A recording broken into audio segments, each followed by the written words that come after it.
Welcome back to the Profit Builder Unscripted. Today we're going to talk about how do you create an environment in your business and a culture where people love working with you, whether that's customers, employees, or subcontractors. All right, let's jump in. Last week, I was at a retreat with my mastermind group. I belong to a group called the Construction Consultants Mastermind, and we get together once a year live in a city that is someplace central to all of us. And we end up going out to dinner at least once during that time.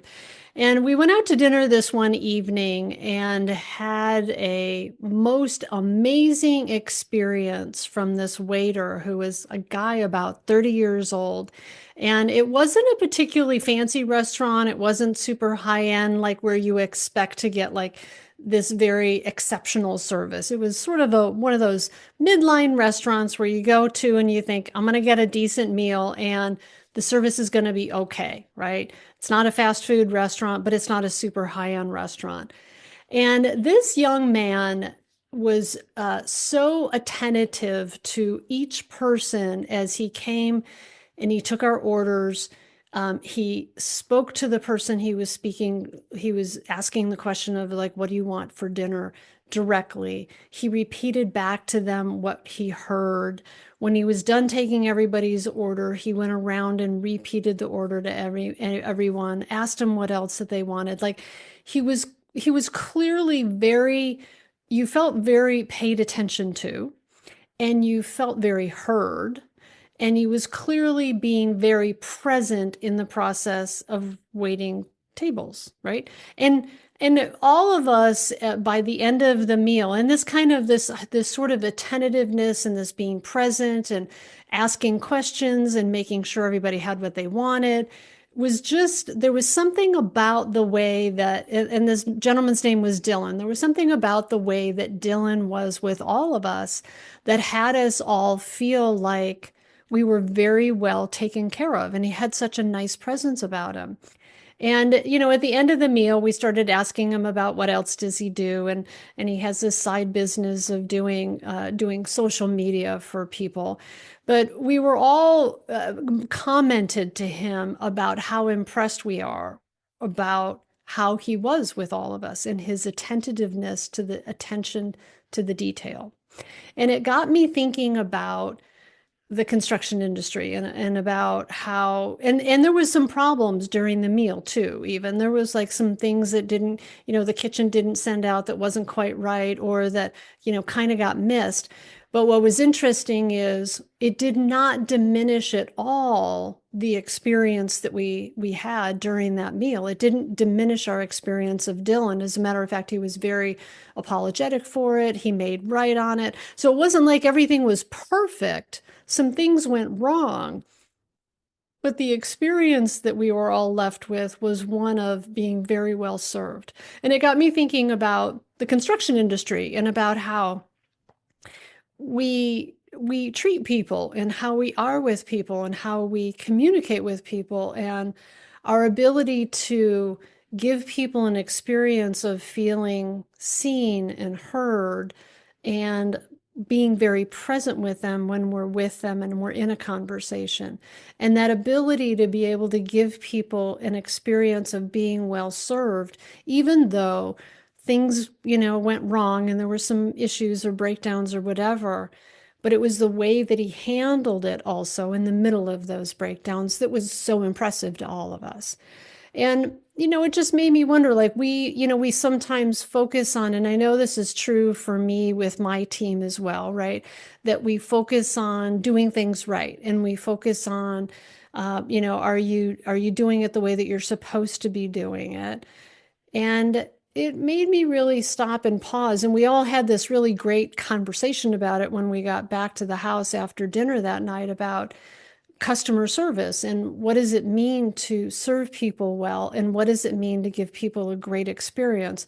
And we all agree that it didn't mean that we're perfect or that we don't make mistakes. And you probably heard that expression, it's not that breakdowns don't happen, it's what we do in the face of them that matters. And it got me thinking about how do we invest time, and we talked about this too, how do we invest time in our teams that we teach them about good customer service and about having people feel seen and heard and that we're present with them. And if you've been listening to me for any time, you know that one of the things that I often say is that we all want to have a sense of contribution, value, belonging, and mattering. And somehow in Dylan's world, my guess is that the environment that has been created in that restaurant with how their staff is treated is also reflective of how the staff treats their customers. And that, and we asked Dylan a little bit about that. We were like, do you guys do training? And is this, you clearly are a bright young man and have a presence about you.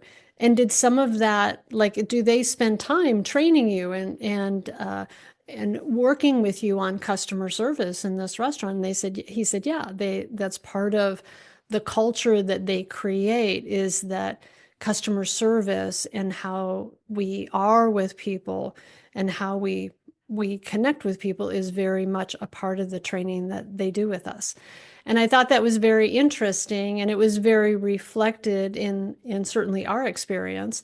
And then it got me thinking, how often do we spend time actually focusing on the experience that we give people and training people to have that ability to just be good listeners, or that ability to be completely present in a conversation and not distracted by other things, and cell phones put away in the pocket, that the volume is turned off, that when we're in a meeting we show up on time, that we're present, that we listen well, that we repeat back what we heard. Like, all of those things give somebody an experience of being heard, like that they are listened to, that we're paying attention. And so I wanted to share this story because it's, as we're growing our businesses, as leaders, and as we're looking at how do we build teams that take ownership, that have accountability, part of it is being really clear about what's the criteria for success in your job, right?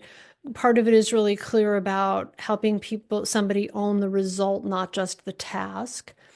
But another part of it is, how are we investing in our teams in doing training and development, and how they're interacting with other people, and are they representing the organization in a way that we want them to? And are they giving people an amazing experience, which again doesn't mean that they have all the answers. It doesn't mean that they're always perfect. It doesn't mean that they don't make mistakes, but that they're really present in listening and engaged with somebody, that they hear and they listen and they follow through and they do what they say they're going to do. Like, all of those little nuances of being somebody who can be counted on and who can be trusted, and building a culture where people feel good about working with us.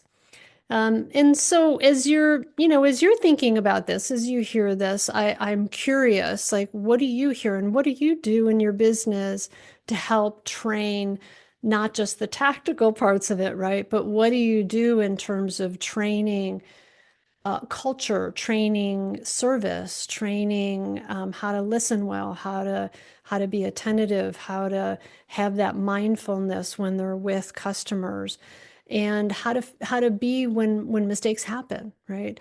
How to take ownership of those. And yeah, so I would love to hear from you. I would love to know what you do in your business and how you handle that. I think that it's a great topic for us to continue to explore and to think about, because it makes all the difference in the world.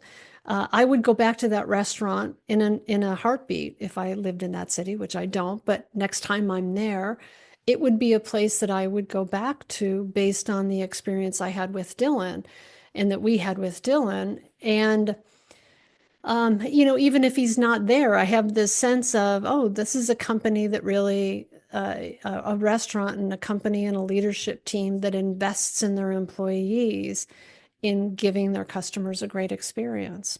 So if you have thoughts, if you have something that you do in this arena in your business, I would love to hear it.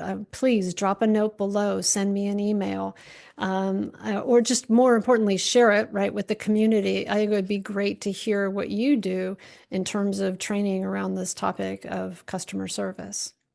All right. Thanks for being here. Thanks for listening. Thanks for contributing. Thanks for being part of this community. It's how we grow and thrive together as businesses and as leaders. And I love being on this journey with you. So thank you. We'll see you next time on the Profit Builder Unscripted.